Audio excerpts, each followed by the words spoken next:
Welcome to some new r/malicious compliance stories, where people comply to the letter, but not the spirit of a request.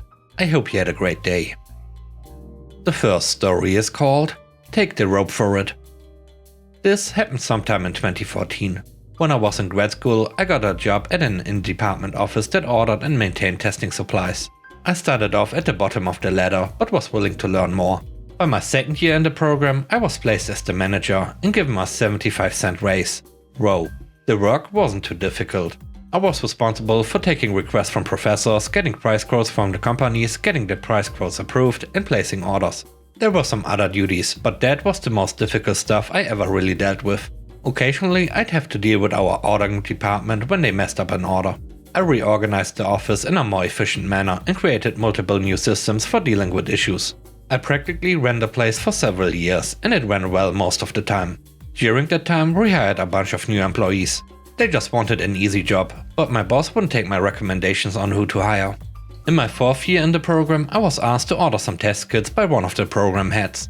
The test kits were related, and I found out that they could be ordered as a combo kit that would save us space, but cost a little more. We were low on space, so I figured it would be worth it.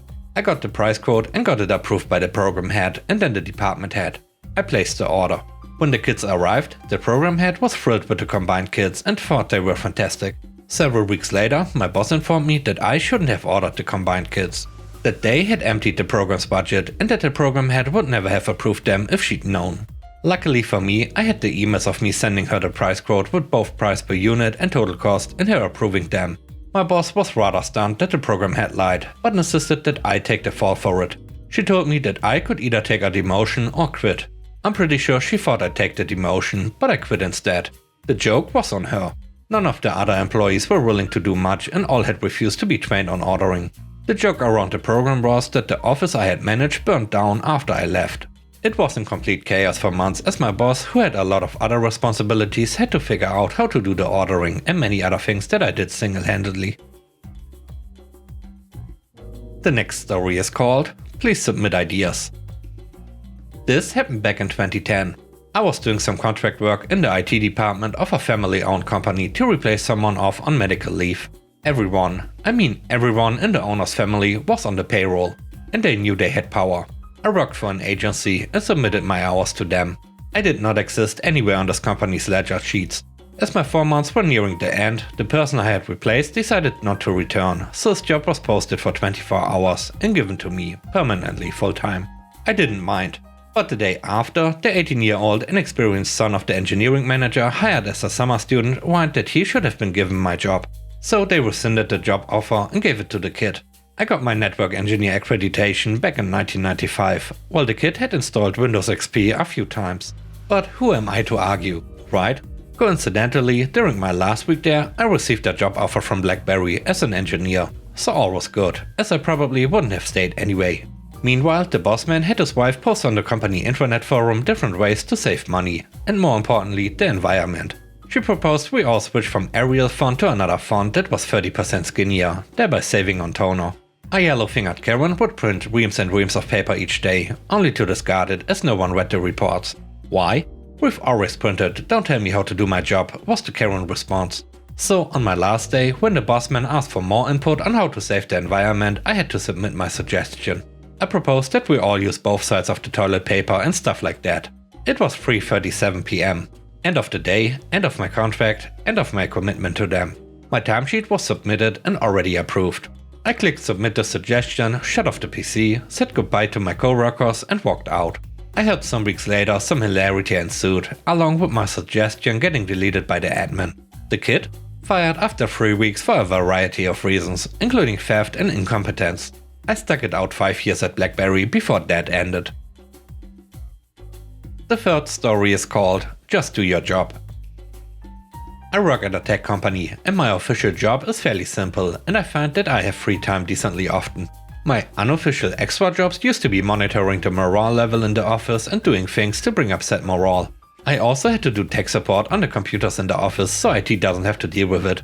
This was mostly because I am faster than they are at getting things going again, assuming the problem isn't hardware related. And often enough, I was helping out other departments when I have the time. A promotion came up, so I applied for it. The boss gave it to someone who had only been hired a few months ago. I was annoyed by this because I had been working there for much longer and my evaluations are always glowing. Another promotion came up. I get denied again in favor of another person who has only been there for a few months. 3 more promotions come and go, and my boss always gives the new people the promotions. At this point, several people who have been hired around the same time as me have all quit to seek opportunities elsewhere. And many of the people who got promoted also quit because they used their promotion to get a better job elsewhere. Also, the boss likes to send an email with a BS can't deny letter with some official reason as to why you were not selected. I eventually decide to confront my boss about it, so I just bluntly ask, what am I doing wrong? Why are people who have been recently hired getting promotions over me? The boss couldn't answer. He stumbles and stutters for about 2 minutes like the sniveling pencil neck he is. Eventually he just blurts out, "Look, you don't have much experience in dealing with people below you and I really need you to just do your job." Alright, as you wish. Now, anytime someone asks me if I can get their computer/monitor/printer/etc. working properly again, I tell them to ask tech support. My bi-weekly delivery of homemade confections has come to an end, and I no longer lift a finger to help other departments, even when I do have the extra time. Tech support can take a surprisingly long time to get around to our department.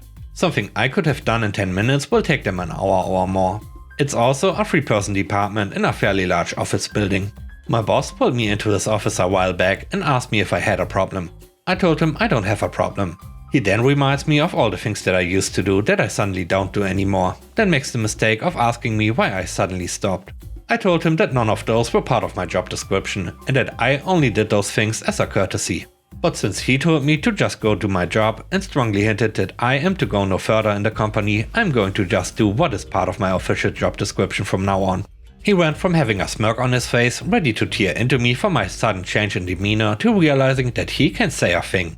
He knows that he can't order me to do anything outside of my official job description, and that he screwed himself and his entire department over by basically telling me to shut up and get back to work. The next story is called Ask About Cashback. I'm a manager of a beer and wine cafe in a grocery store. In our tills we start the day with $200 split between 1s, 5s, 10s and change. Not many people use cash in the cafe, and most orders are very small, so it's pretty regular to end the day with maybe $100 extra in cash or less than the original 200. Because of this, I have a sign on the pin pads that clearly states, "Please ask before taking cash back." It's made with a white label maker and on a black pin pad. It's very hard to miss. Still, so many customers either ignore it or don't see it and ask for cash back. If it's $20, it's not a big deal, but it asks if you want 20, 30, 40, 50 or 100. I don't often get people asking for 100, but anything more than 20? I most likely won't have the 20s or even 10s to spare, so you're getting it with the brand new unused $1 bills. If you've ever had to count out a stack of new bills, you'll know how difficult it is.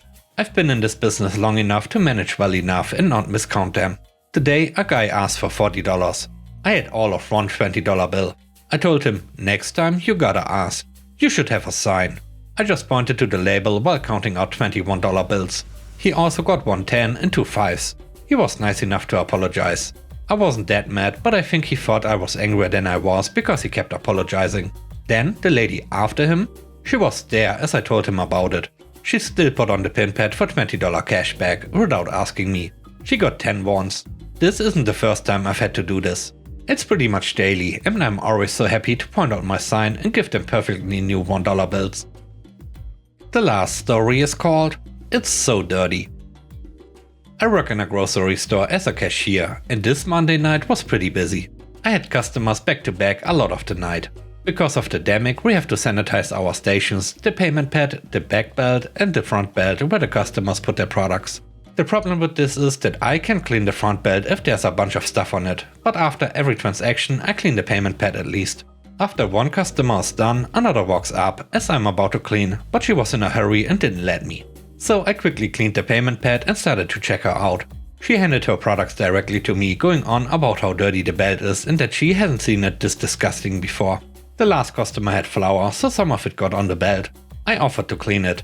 She said no, it's fine, she's just never seen it this dirty before, and this isn't the standard that this store has. It started getting annoying. I offered to clean it. Again, she says no, cause she's in a hurry, but continues on about it. I finally had enough, so about halfway through the transaction I stopped and started cleaning everything. And I mean everything. I cleaned the back belt, the front belt, the payment pad, my scale, my back catch, my computer, my shelf, the shield. And then I continued on with the transaction like nothing happened, and she didn't say a thing after that. And with that, we end today's video. Let me know what you think about the stories. On a scale of 1 to 10, how would you rate the stories in today's video? I hope you enjoyed the video. If you did, please don't forget to subscribe and hit the like button. And I hope you have a great day. Stay safe. Bye bye.